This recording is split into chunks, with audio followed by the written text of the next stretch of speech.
warahmatullahi wabarakatuh. Wilujeng Santan, Wadia Balad Maca, ayah dan bunda, akang dan cucu yang tinggal di seputaran Cimahi, sahabat dari Hayu Maca. Hari ini kita ketemu lagi dengan acara Bincang Petang atau Bintang edisi ke-5.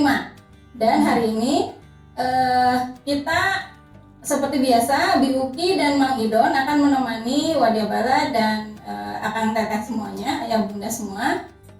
Kita akan berbincang tentang rumah sebagai penangkal perilaku koruptif. Wah, kayaknya judulnya agak serem ini teh ya, korupsi. Penangkal petir. Penangkal petir. Ya, kalau kemarin kita lebih banyak bicara peran orang tua untuk membentuk karakter positif untuk di sekolah, untuk di keseharian. Nah, kali ini kita akan bicara tentang perilaku yang biasanya orang menganggap perilaku itu kejadiannya di lembaga-lembaga institusi pemerintahan, institusi swasta atau formal lah ya, nggak di rumah. Tapi ternyata perilaku semacam itu rupanya bisa aja terjadi di rumah. Nah, obrolan kali ini kita akan ditemani sama Ibu Diana nih dari SPAK. Ya, saya perempuan anti korupsi. Nah, jadi kita udah mendatangkan ahlinya lah dibandingkan Biuki sama Mang Idon. Nah, cuman kita sapa dulu ya Bu Diananya. Assalamualaikum Bu Diana. Assalamualaikum. Assalamualaikum semua. Wadia Balad Hayu Maca. Iya. Senang bisa bertemu sore ini, bisa ngobrol sama Biuki. Iya. Nah, ini Mang Idonnya kemana? Ya itu dia, Mang Idon nih, kita dari tadi nunggu Mang Idonnya tuh belum datang. Teman-temannya ternyata kayaknya Mang Idonnya terlambat. Tapi kita tunggu aja sambil nunggu. Kita kenalan dulu ya sama Ibu Diana. Bu Diana, gimana ceritanya bisa? Ini unik ya, saya perempuan anti korupsi. Gimana Jadi itu itu SPAK ini adalah gerakan nasional sebenarnya. Jadi ada di banyak wilayah di Indonesia di mana perempuan turut aktif berkontribusi di dalam upaya pencegahan korupsi. Kenapa saya? Karena persoalan korupsi itu adalah persoalan yang juga sangat personal. Bukan hanya persoalan mereka, tapi persoalan saya juga gitu ya. Saya sebagai perempuan, apalagi sekarang kalau kita melihat tren koruptor di KPK misalnya gitu, sudah mulai perempuan menjadi pelaku gitu ya. Sudah mulai, walaupun kalau dibandingkan dengan laki-laki angkanya masih kecil, tetapi sudah mulai. Dan yang lebih mengkhawatirkan lagi, korupsi ini sekarang sudah mulai, pelakunya itu sudah mulai masuk di dalam keluarga. Dalam arti begini, ada ayah dengan anak, adik dengan kakak. Anaknya ada anak yang laki-laki dan anak yang perempuan. Misalnya ada kasus di Kutai Kartanegara, bupatinya yang perempuan itu adalah anak dari bupati yang sebelumnya gitu ya.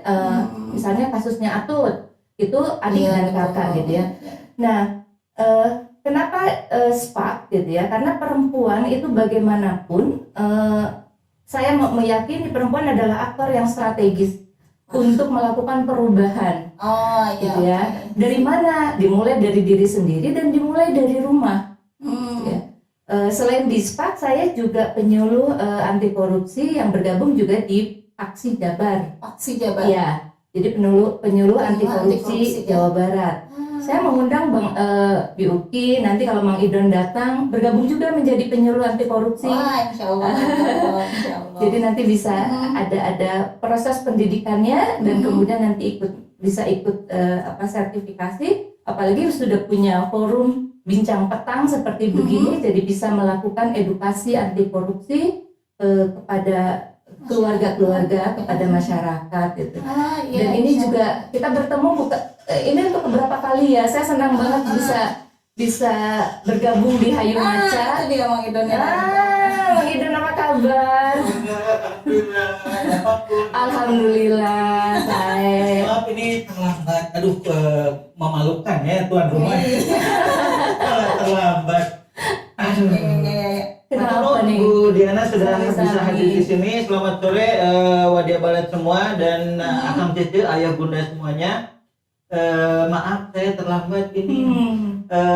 Barusan Iya, kenapa? jalannya ditutup. Ah. Jadi saat saya mau lewat ke sini ternyata sebagian Bagian jalan. lebih dari sebagian badan jalan digunakan untuk acara hajatan. Nah, mungkin Akang Cece juga pernah mengalami hal yang seperti ini gitu, bahwa Iya, ternyata iya. tiba-tiba jalan kita ditutup sama ya ada acara gitu Iya. kan. Kadang-kadang ada hajatan atau 17-an juga pernah ya gitu. Iya, Nah, ya.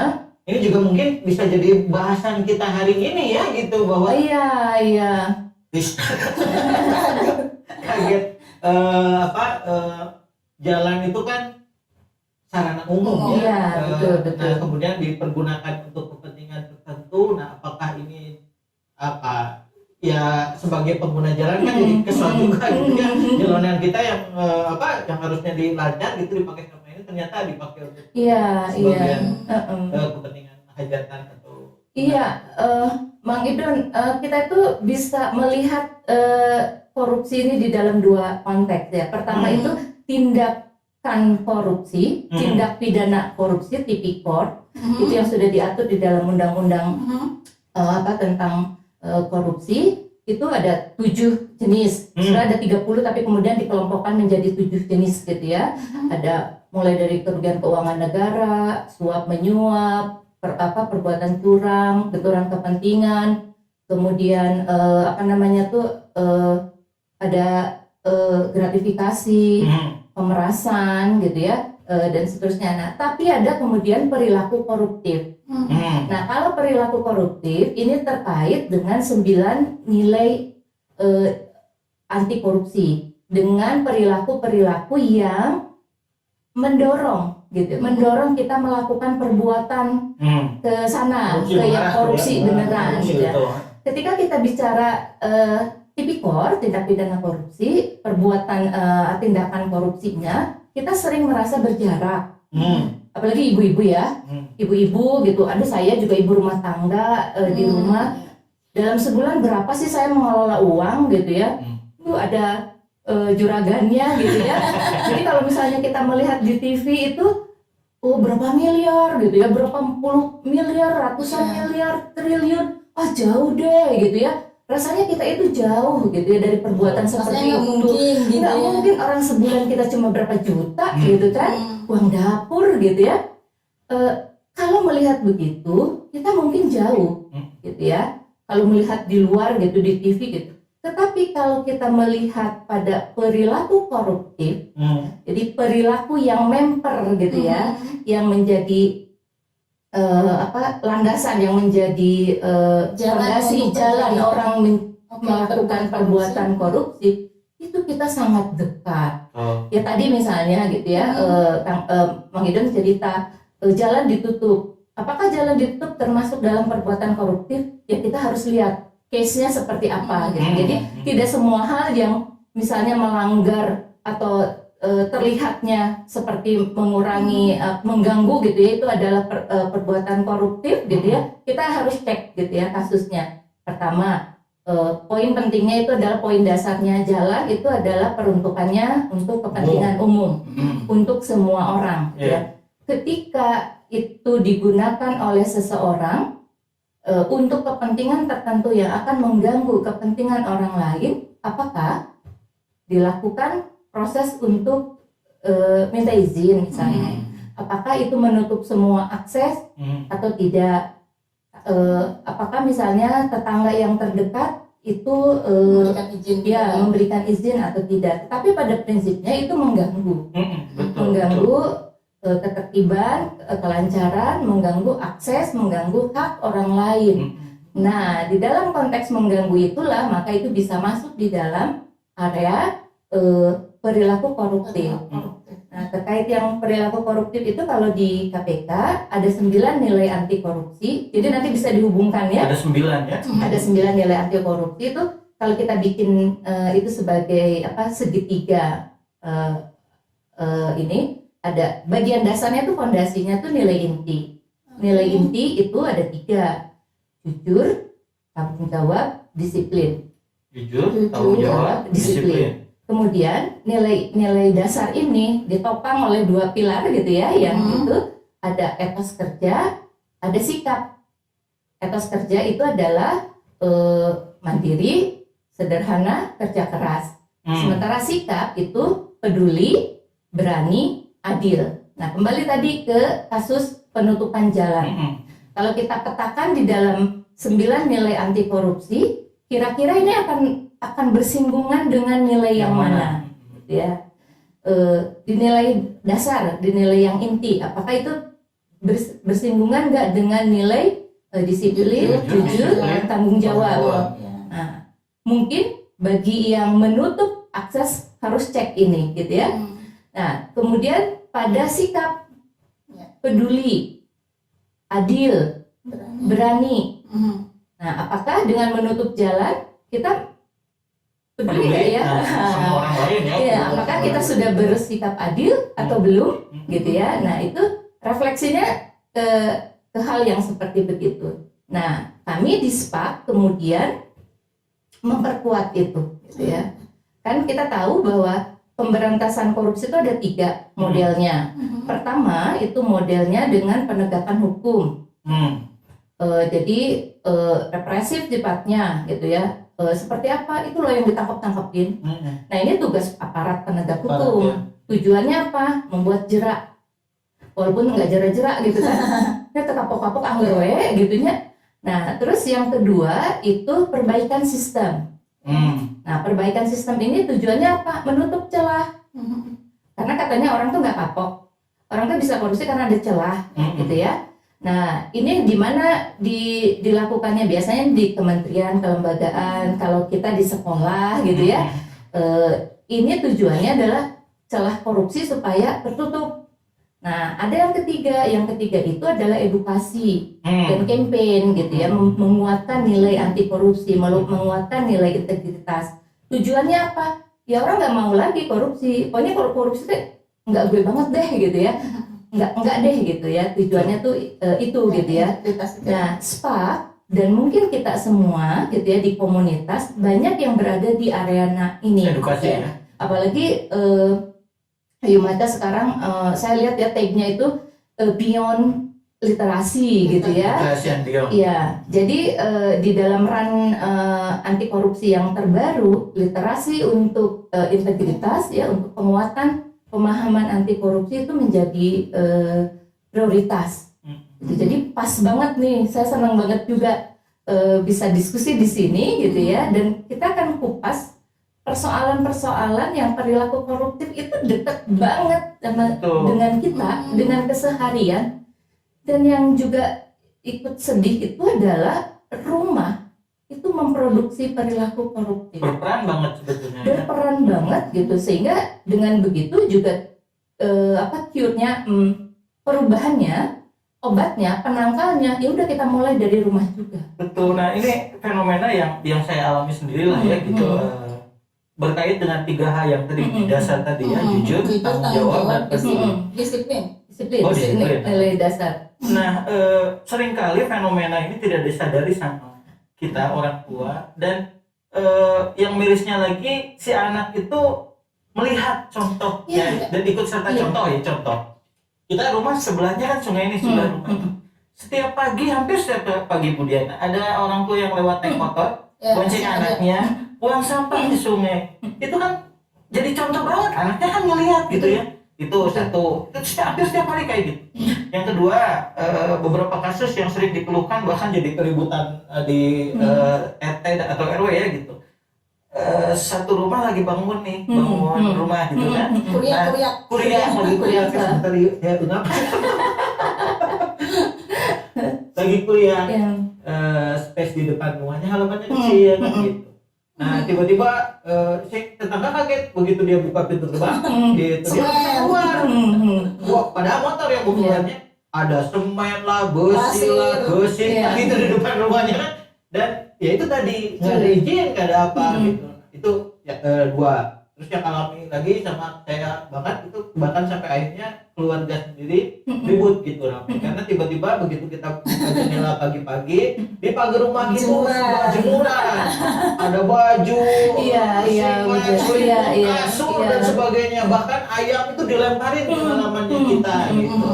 Nah itu kan walaupun kita nggak tahu itu sebagai namanya perilaku koruptif, itu kan dari 3 yang landasan tadi itu udah kena banget ya, gitu ya, Iya, kena menunjukkan banget. sesuatu dan kita tuh nggak nyadar bahwa itu adalah mengedukasi generasi ke depan kita gitu bahwa itu teh hal yang biasa. Betul. Sehingga gitu masuk mereka ke lingkungan kerja ada biasa di rumah-rumah pun Betul, seperti itu betul. gitu lah ya.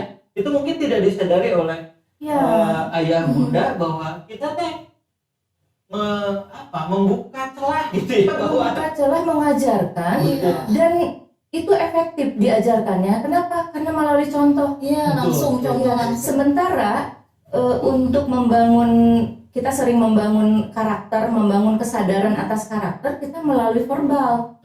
Padahal anak-anak melihat contoh itu yang lebih efektif ya dan lebih terkenang gitu ya oleh anak-anak gitu ya. Betul. Untuk yang ini kalau ditanya tiap anak atau seorang dewasa lah gitu sampai masih ditanya buang sampah itu kemana, pasti tahu lah ke tempat sampah. Tapi apakah tahu itu kemudian menjadi bisa gitu ya, tahu dan bisa kan 2 hal yang berbeda gitu dan kemudian biasa itu hal lain lagi. Jadi kelihatannya kita teh lebih mengarah ke anak teh tahu gitu ya. Hanya tahu gitu, hanya hafal, belum sampai ke bisa apalagi terbiasa. Padahal itu yang jadi penting nanti buat nilai kehidupan ke depannya. Iya. Jadi penting bagi kita kemudian membiasakan. Sebenarnya kan nilai anti korupsi ini, atau kita menyebutnya sebenarnya nilai integritas, itu sejalan kok dengan konsep pendidikan karakter ya, dengan pola pengasuhan berbasis agama juga, gitu ya. Agama Islam coba, emang ada ajaran yang mengajarkan kita nggak peduli, gitu ya. Semua itu kan baik, tapi pertanyaannya kenapa kok ini lewat begitu aja, gitu ya. Nah, dalam pengamatan saya sejak menjadi anggota SPAK gitu, kita menyebutnya agen, keren ya, agen perubahan. Kita jadi lebih mengamati diri sendiri, gitu ya, mengamati dulu karena kenapa? Statement saya itu kan tidak menunjuk orang lain, ya. Saya orang mulainya kok dari saya kok. Bercermin dulu ya. Iya, bercermin dulu, menyadari, menerima. Kita pernah kok salah. Kita pernah melanggar nilai itu. Kadarnya kan berbeda ya tiap orang. Saya dulu pernah melakukan gratifikasi, kan nggak tahu kalau itu gratifikasi. Tapi setelah tahu bahwa itu gratifikasi dilarang, dan gratifikasi kalau di sekolah itu kan mengurangi marwahnya guru gitu kan. Kita harus menjaga marwah itu kan. Nah setelah tahu bahwa itu gratifikasi, tidak lagi melakukan itu gitu ya. Kita ajak, tapi begini. Apakah dengan kita menegakkan integritas kemudian kita menjadi asosial, menjadi enggak keberehan gitunya? Tidak menghargai jasa. Tidak menghargai orang tuh enggak. Gitu. Tadi misalnya yang kasus Maiden bilang tetangga ngebangun rumah, terus semuanya disimpan di halaman kita. Karena kita megang integritas, kemudian kita jadi judes gitunya kan gitunya. Kan kita juga memahami, oh iya tetangga ada kebutuhan seperti itu, lahana sakit kituna gitu. Ari dongkap mah gitu ya. Berarti kalau kita memberi ruang kepada dia, artinya kan kita peduli pada dia. Tapi gitu, dia juga harus peduli pada kita. Seperti apa? Ya jangan menutup semuanya supaya semua bisa beraktivitas gitu ya, bisa punya akses. Kayak begitu. Ya sih ya, kadang-kadang kadang-kadang kita tuh cuma ada gitu ya, orang buang sampah gitu, dengan sekeresek gitu, gitu. Nggak nyadar kalau tiap hari mah jadi numpuk, atau satu orang satu keresek kan kebayang, atau motor gitu ya. Saya pakai motor ya, tapi suka kesel melihat orang-orang yang pakai motor gitu ya. Kalau macet bukannya nunggu di jalurnya, tapi masuk ke jalur orang lain gitu kan, sehingga jalur seberang jadi macet. Itu perilaku yang barusan waktu kesini kan ada U-turn. muter betul, di betul. sana ya, di depan itu kan ada Ada yang dua. boleh, ada yang nggak boleh. Iya, ada yang bukan tempatnya. Betul. Dan barusan kami mengantri mungkin sekitar 2 menitan menunggu Bisa itu berputar. ngantri belum berputar karena kan putarannya harus di sebelah sana. Sebelah sananya. Saya bilang sama saya, kita muternya di sana. Toh gitu ya. 1 menit ke sana tidak mengurangi apapun. Betul. Gitu kan, dan tidak menambah apapun. Tapi yang jelas kalau kita kemudian beloknya di bukan belok utama, kita udah membuat orang lain menunggu, ngantri, salah gitu ya. Betul. Dan itu bisa menyebabkan kecelakaan kalau orang ini gitu ya. Jadi sebenarnya nilai ini tidak hanya menjadi pengetahuan. Nah, mungkin juga kritik kita ke dalam sistem pendidikan tuh semuanya hanya jadi pengetahuan. Harus menjadi perilaku. Betul. Gitu. Kalau misalnya ini pendidikan karakter, maka kemudian di rumah, di sekolah, di lingkungan anak-anak itu harus melihat role model. Siapa role modelnya? Tentunya orang dewasa di sekitarnya, gitu. Figur otoritas ya di sekitarnya yang harus menjadi role model.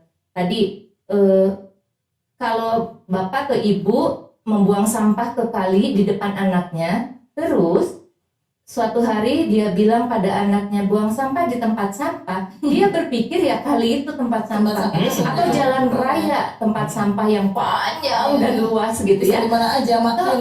Gitu. Nah, hal yang seperti ini sebenarnya itu yang harus digali, dijadikan sesuatu yang biasa gitu, yang budaya, yang ya kalau kita jujur itu bukan sesuatu yang ya memang kita seharusnya.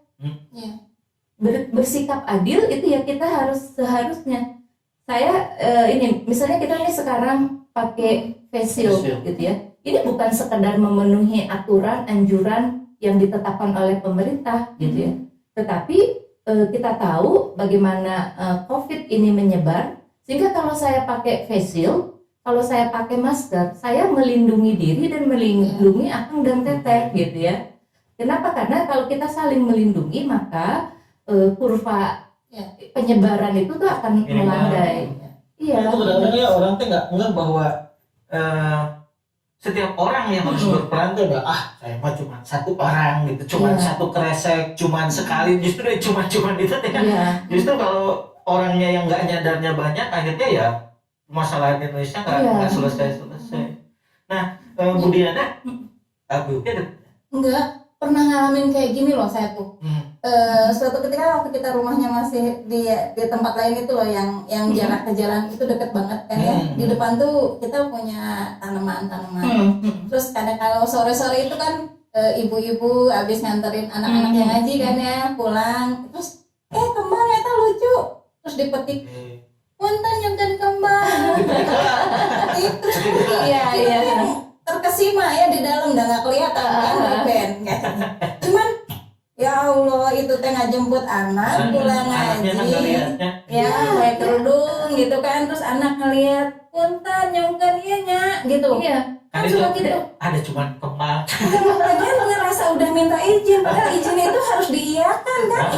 Iya nggak ada cuma Kang Idon, kita tuh nggak boleh cuma karena begini, korupsi itu terjadi karena ada kesempatan gitu ya, ada niat, ada kesempatan. Nah kesempatannya kembang. Kalau ada yang lain itu udah pasti gitu ya. Nah itu jadi di dalam konteks tadi kalau dalam Islam itu kan masuknya gosok ya, ngambil barang orang pakai itu tanpa izin gitu ya, walaupun cuma ini kadang-kadang kalau di pesantren kan dibalikin gitu ya, tapi itu tetap tanpa izin. Artinya itu kan mengambil sesuatu yang bukan haknya. Kalau kita cek ya pengertian korupsi itu korupsio, kata dasarnya itu artinya tuh busuk. Sesuatu yang kalau kata korupsinya sendiri yang dipakai di Indonesia itu diserap dari bahasa Belanda korupsi gitu ya. Itu jadi korupsi gitu. Itu busuk, curang gitu ya. Pokoknya mengabaikan nilai norma gitu. Bayangkan gitu. Jadi kita dalam konteks tadi itu kan curang, melakukan sesuatu yang tidak pada tempatnya, mengambil ini. Saya misalnya begini, di rumah dilatih dari sejak kecil anak-anak itu kalau itu bukan punya dirinya, dia jangan diambil. kalaupun misalnya terlihat tergeletak mungkin jadi khawatir hilang atau apa, ya simpan pada tempatnya dan tidak diambil gitu. Apapun itu. Dan kalau mau mengambil, minta izin. Sesederhana itu sih sebenarnya. Nanti juga sekarang begitu. Itu fondasi jujur. Nyungkan jamu, mangga, dia minta izin sendiri, jawab sendiri. Sudah minta izin tuh. Halo gitu ya. Tapi benar, ada satu hal yang saya khawatirkan sebetulnya Bu Diana ya. Zaman saya aja kecil dulu gitu ya. Saat kita mau masuk ke rumah orang misalnya ya kan kita kotok itu putar walaupun caranya mungkin nggak tersopan ya gugurkan, tapi minimal kita minta izin dulu sama orang udah bilang boleh baru masuk. Sekarang tuh enggak loh anak-anak sekarang. Kita padahal lagi di dalam misalnya lagi di mereka masuk aja walaupun alasannya dengan layangan atau apa gitu. Tapi si tata titinya itu sudah nggak nampak lagi. Udah nggak kebayang kata saya nanti ke depan itu orang semakin value keagamaan, sosial itu sudah makin runtuh. Betul. Dan korupsi di zaman sekarang dengan kondisi anak-anak zaman saya dulu tata titinya masih terjaga, itu korupsinya sekarang luar biasa. Ya nggak bisa bayangkan nanti ke depan kalau si anak-anak ini yang sekarang ini sudah besar gitu ya, udah akan semakin luar biasa lagi. Betul. Dan mungkin orang tua berperan banget di situ ya. Sangat berperan di rumah itu bagaimanapun ya, walaupun kita sudah menyerahkan sebagian tanggung jawab pendidikan kita ya, orang tua gitu ya, sebagai pendidik pada lembaga pendidikan kepada pihak lain, itu sebenarnya tetap kembali ke orang tua. Jadi sepanjang di rumah itu orang tua bertanggung jawab besar terhadap pembentukan karakter, pembentukan fondasi value gitu ya, nilai-nilai anti korupsi, nilai-nilai kebaikan di dalam agama gitu ya, nilai kebaikan di dalam budaya juga gitu. Itu tetap jadi tanggung jawab orang tua. Dan orang tua itu siapa? Ya suami dan istri. Ya, betul. Walaupun misalnya saya di SPAK gitu ya, kita ambil peran perempuan merebut peran gitu ya, maksudnya tuh mungkin menjadi lebih ambil peran di depan gitu ya, tetapi tetap tidak mengabaikan pelibatan pasangan kita, tidak melibatkan suami, figur otoritas yang lain. Jadi ini adalah tanggung jawab laki-laki dan perempuan di rumah. Gitu. Jadi ini tanggung jawab bersama. Walaupun saya di SPAK gitu, jadi saya bagaimana juga ikut mendorong supaya juga suami gitu ya semua sudah terlibat untuk menegakkan, mendirikan, membangun pola asuh ya yang memang berdasarkan value-value yang ini. Saya sih meyakini 9 nilai integritas ini nggak bertentangan dengan value agama yang saya yakini gitu ya, karena ini sudah sintesis gitu ya dari ini, dan kita bisa bongkarlah dalam agama kita masing-masing 9 nilai ini ada diajarkan.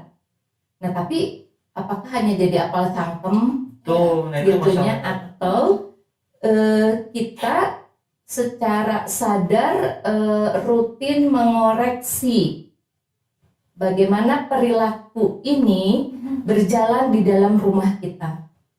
Karena di dalam konteks SPAK sendiri nggak hanya setelah saya, kemudian keluarga saya, kemudian tetangga saya, lingkungan saya, dan akhirnya pada negara saya gitu kan. Jadi mengajak bersama gitu ya di dalam ininya. Begitu. Luar biasa nih. Jadi saya pengen mengulang lagi si 9 nilai dasar 9 nilai anti korupsi. 9 nilai anti korupsi. Itu ya ada yang di paling fondasinya nilai dasar ya, di paling bawah itu ada jujur, tanggung jawab, dan disiplin.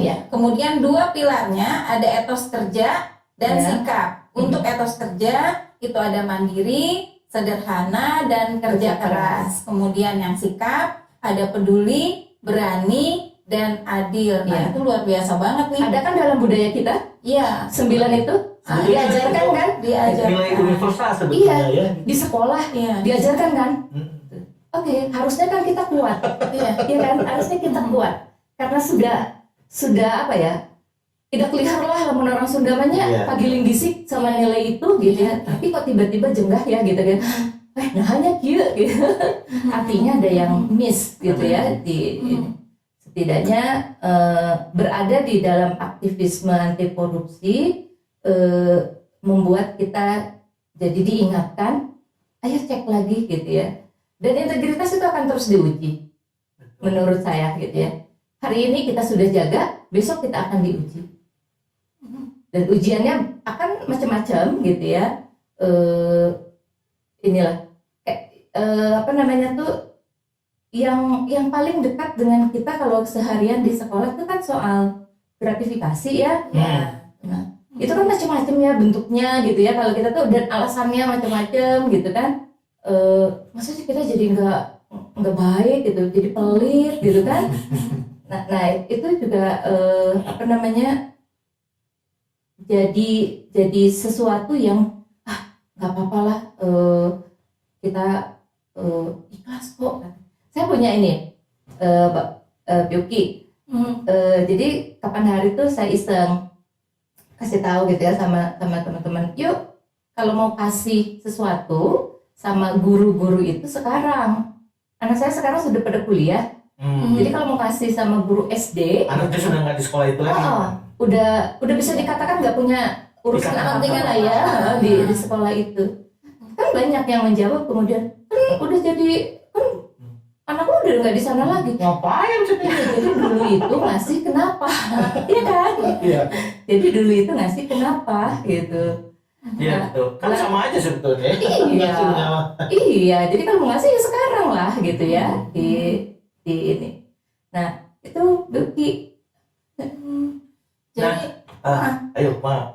ya ini kan jadi unik ya, kayak tadi misalnya kalau dari peran orang tua sendiri, selain tadi kan kita lebih banyak menunjukkan perilaku yang berpeluang, perilaku apa tadi istilahnya ya, perilaku koruptif ya, atau perilaku yang mendorong juga untuk nantinya menjadi dasar nanti muncul perilaku tindakan korupsi itu dengan orang tua langsung melakukan tindakan yang tadi salah. Tapi tidak jarang juga justru orang tua juga mengenalkan nilai-nilai seperti yang tadi itu loh, ngasih ucapan terima kasih gitu tanpa tahu sebetulnya ya, awalnya tidak tahu kan ya, kalau sekarang nggak ada Budiana kan kita nggak tahu kalau misalnya ngasih dengan ngasih ke guru ketika masih ada apa namanya ikatan saya misalnya sebagai orang tua murid memberikan ke seorang guru atau ke beberapa guru. Nah jadi kondisi bahwa ada hubungan antara orang tua dan murid itu memungkinkan gitu ya. Iya. Memungkinkan untuk diduga. Iya, diduga atau gimana itu kaitannya? Jadi begini, sebenarnya kan itu kan gratifikasi ya. Gratifikasi itu pemberian dalam arti yang luas. Jadi arti luas itu apa? Bisa dalam bentuk uang, barang, jasa. Oh jasa pun. Jasa bisa. Dan maaf, pada beberapa kasus itu manusia menjadi ininya. Oh iya. Perempuan. Jadi subjeknya. Jadi subjek ini ya. Jadi kepada siapa? Kepada pejabat negara kalau secara formal gitu ya. Kalau di dalam konteks kita keseharian dalam kegiatan kita sehari-hari pada seseorang yang punya jabatan tertentu yang kita punya kepentingan di dalamnya gitu kan. Gratifikasi itu biasanya yang aktif yang memberi. Nah dari pemberian ini nanti itu bisa menjadi 3. Pertama itu gratifikasi tadi ya. Gratifikasi itu modelnya begini, ya orang ngasih aja, nggak jelas ininya pokoknya ngasih gitu. Tapi yang ngasih itu berhubungan dengan posisi atau jabatan tertentu gitu. Jadi Bioki guru anak saya ngasih sama Bioki, nggak ngomong apa-apa, kenaikan kelas apa gitu ya. Tapi kalau gratifikasi itu sebenarnya ada rumus yang sederhana untuk ngecek yaitu gratifikasi atau bukan. Kayak misalnya tadi kasus guru gitu kan. Kalau kita dari pemberi nih, saya sebagai orang tua murid, saya harus punya pertanyaan begini. Kalau Bioki bukan guru anak saya kasih nggak sih hadiahnya? Kalau saya jawaban hati kecil saya bilang saya tidak, patut diduga pemberian itu gratifikasi. Dari sisi penerima juga sama. ini kalau kira-kira saya tidak jadi guru dia gitu ya, Dikasih nggak? saya tuh dikasih nggak? Kalau jawabannya enggak, ya patut diduga ini pemberian gratifikasi gitu. Nah terus yang kedua itu suap. Ya, suap itu jadi saya memberikan sesuatu dengan menjanjikan, kan janji juga ya, dan menginginkan atau tidak menginginkan Kang Doni, Uki melakukan sesuatu. Kalau menginginkan, tolong dong gini-gini. Kalau tidak menginginkan, tolong dong jangan gini-gini. Ini anak saya mau masuk tentara, Nah, gitu ya.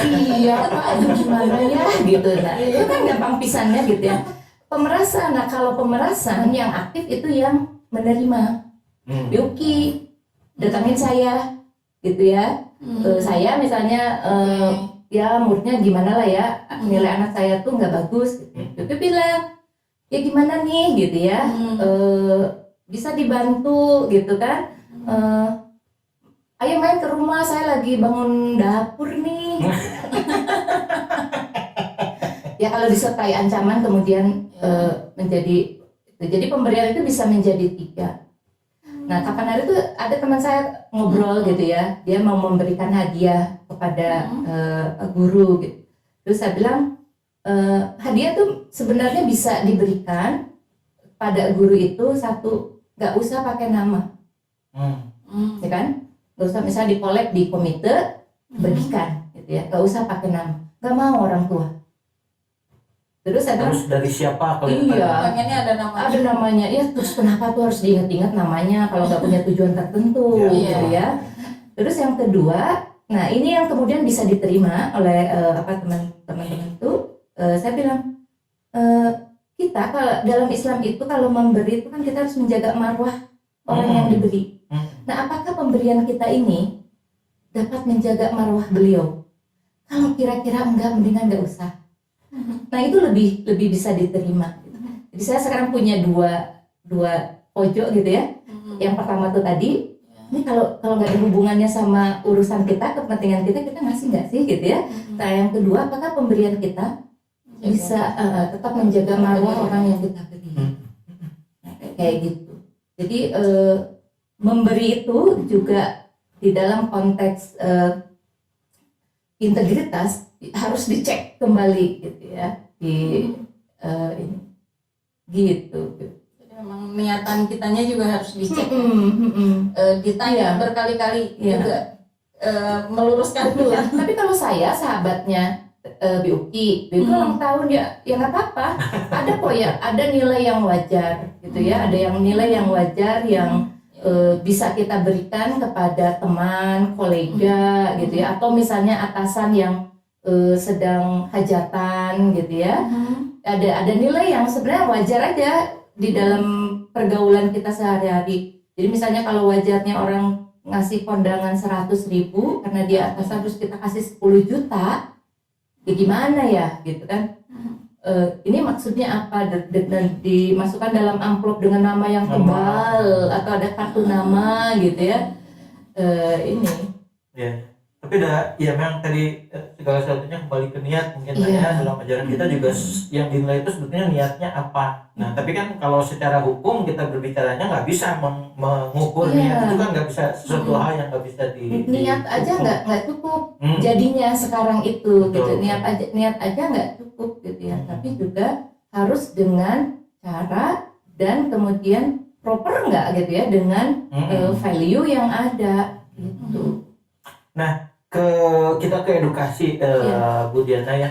Kan Bu Diana udah keliling kemana-mana nih ya, ke sekolah, ke emak-emak dan sebagainya. Nah kira-kira kendala apa nih yang dihadapi di lapangan sehingga menyulitkan kita untuk memasukkan bahwa value ini loh yang harus yang tadi itu disampaikan. Itu kira-kira kendalanya apa aja tuh di Itu lapangan? sih kalau menurut saya yang paling utama itu adalah ini hanya berhenti pada pengetahuan. Kembali lagi ya. Anak tahu dan mereka itu nggak punya role model.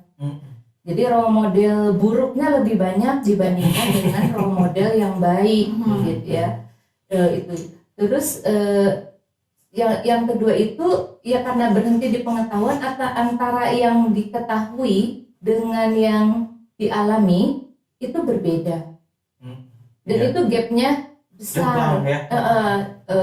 lebar gitu ya, terutama pada misalnya anak-anak itu kembali, saya pernah dengan remaja dia bilang, "Udah ibu saya kayak gitu, gitu, orang tua saya begitu." Jadi ya kita bisa pelan-pelan sih sebenarnya ya memulai dan membiasakan ini sebagai sesuatu yang biasa. Saya misalnya udah biasa sekarang bertanya sama suami saya, kok tiba-tiba punya uang gitu kan. Kalau dulu tuh saya di awal-awal tuh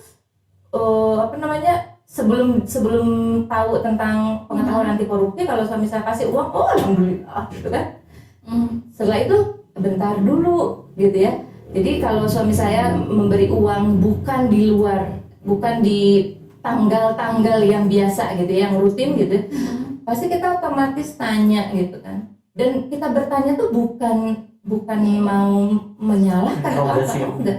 Tapi kita perlu tahu asal usul dari apapun yang kita miliki dan kita konsumsi di dalam keluarga. Kita harus tahu loh itu gitu kan. Jadi dan itu dibiasakan. Terus sederhana aja, misalnya menyimpan uang saya punya toples, nyimpan uang kembalian atau apa gitu ya. Terus anak kalau misalnya mau juga ambil aja di situ gitu ya.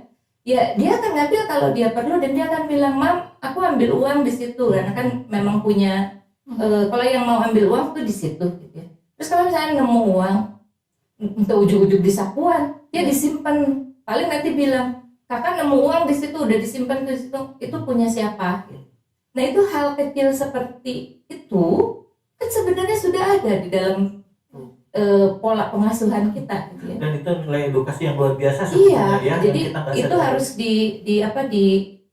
dilakukan saja. Jadi jangan dibuat ini sebagai sesuatu yang baru, yang sulit, rumit dari luar.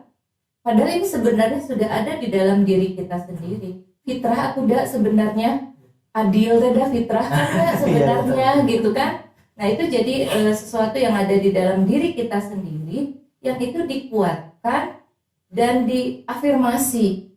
Kalau begini, ini bagian praktek dari jujur gitu ya. Ini bagian praktek dari dan ya prosesnya juga butuh waktu lah ya.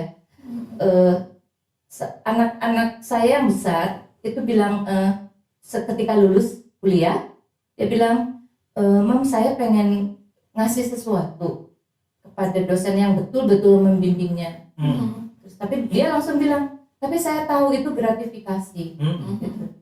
Gimana ya? Terus saya bilang, gimana begini Kak, pemberian yang terbaik bagi siapapun yang berjasa untuk kamu itu adalah kamu mencapai prestasi dan kemudian kamu sebut namanya sebagai orang yang membantu ya, yang membantu pada pencapaian kita. Itulah bentuk terima kasih yang terhebat kalau menurut saya, dan tanpa membuat marwah dia jadi berkurang. Apa sih paling kita ngasih apa? Coba kemampuan kita memberi itu apa sih?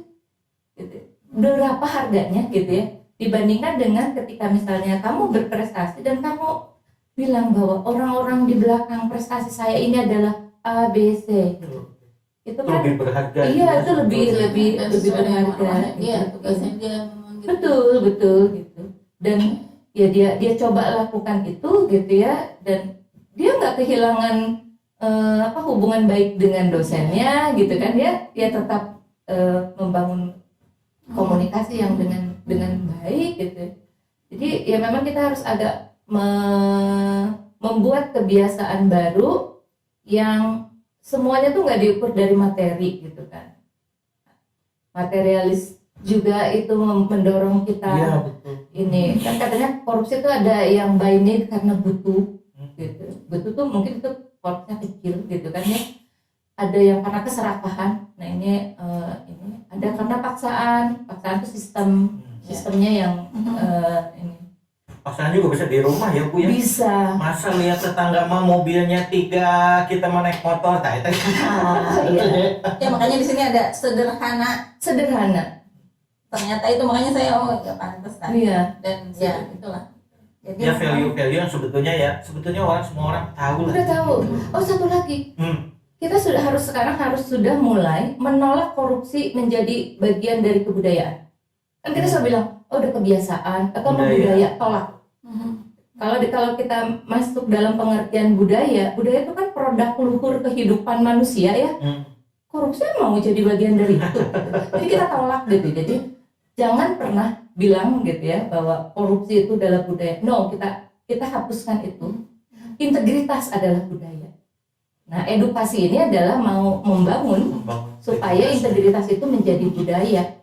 Itu kelihatan memang perjuangan yang panjang ya. Perjuangan panjang, nggak bisa sendirian. Perlu hayu maca, perlu sekolah, perlu semuanya. Gitu. Oke, ini nggak kerasa. 10 menit lagi. Dan ini senang banget karena sebetulnya Ibu Diana tuh waktu kita rutin Bukalapak di Taman Kartini udah 2 kali. Iya, seneng banget kalau ketemu. Itu pengalamannya seru banget. Ibu-ibu cerita ya. Ada yang sempat sampai berlindangan air mata gitu ya. Ada yang marah. Ada yang kalau dengan sekolah pernah sekolah memarahi kami. Oh gitu. Iya, karena kita punya game. Nah, gamenya itu menahap mungkin ya, gitu. Iya. Padahal kita sudah bilang gamenya nggak tentang siapa gitu ya. Ini ya fenomena umum. Kalau merasa ya maaf. Ya tapi kalau merasa artinya ya kita harus dirubah dong, gitu ya. Kangen ya main game lagi ya. Iya. Di Ayu Maca. Mudah-mudahan segera tuntas sih ya pandemi ini karena banyak aktivitas kita juga yang akhirnya tertunda. Dan sekarang juga kalau kita nggak disiplin ya agak sulit. Ini pandemi ini naik turun akhirnya kan diciptakan. Iya, naik turun dan jangan dikira gitu ya pandemi ini tidak melibatkan nilai integritas. Kalau bagi saya itu sangat, saya jujur. Kalau kita di screening nih, ya kita harus memberikan informasi yang benar tentang riwayat perjalanan kita, riwayat kesehatan kita, gitu ya. Kita bertemu siapa kontak kita, tracing itu nggak berhasil kalau kita nggak jujur, gitu kan. Tanggung jawab, eta masker atau diwasu, dianggo, gitu ya, dibersihkan. Tiap anak, tiap anggota keluarga harus punya masker. Disiplin, jadi angge kemanapun gitu. Jaga jarak nih, gitu, kita tetap jaga jarak. Sederhana emang ada hubungannya? Oh, ada hubungannya dengan nilai integritas. Kalau kita nggak hidup secara sederhana, kita pasti akan numpuk makanan, gitu kan, borong apa-apa gitu ya. Padahal kalau kita sederhana, kita sekarang pesan saja dari tetangga yang jualan, ekonomi kan akan berputar. Peduli, oh masker ini udah jelas gitu ya, kita pakai masker ini. Jadi 9 nilai integritas ini ada sih di dalam seluruh kehidupan kita. Tinggal kita tuh, oh ini bagian yang mana gitu ya, ini yang mana. Dan menurut saya juga tinggal dikembangkannya biokinya dikorek lagi atau gimana ya, terus nyampak dipantik lagi, terus nyampak sih pokoknya mungkin intinya jangan hanya sampai tahu betul, tapi harus bisa dan kemudian dibiasakan. Justru 9 pilar ini betul jadi budayanya itu itu ya, supaya kita jadi bangsa yang berintegritas. Itu mungkin akan Cece nggak terasa ini waktu kita sudah hampir 1 jam perbincangan kita tentang kita sering kali menjudge gitu, korupsi begini, korupsi gitu, koruptor begini, koruptor begitu. Padahal siapa tahu justru akarnya tuh sebetulnya kita nggak sadar ditumbuhkan di rumah gitu ya. Mudah-mudahan ini memberikan insight juga gitu ya buat kita bahwa pendidikan anti korupsi itu bisa banget dimulai di rumah gitu ya. Nah, terima kasih kepada kepada Ibu Diana yang sudah berkenan hadir di bincang tentang kita yang keberapa nih? Kelima ya? Oh, keren. Udah kelima, alhamdulillah. Mudah-mudahan kita bisa ketemu lagi ke depan karena iya.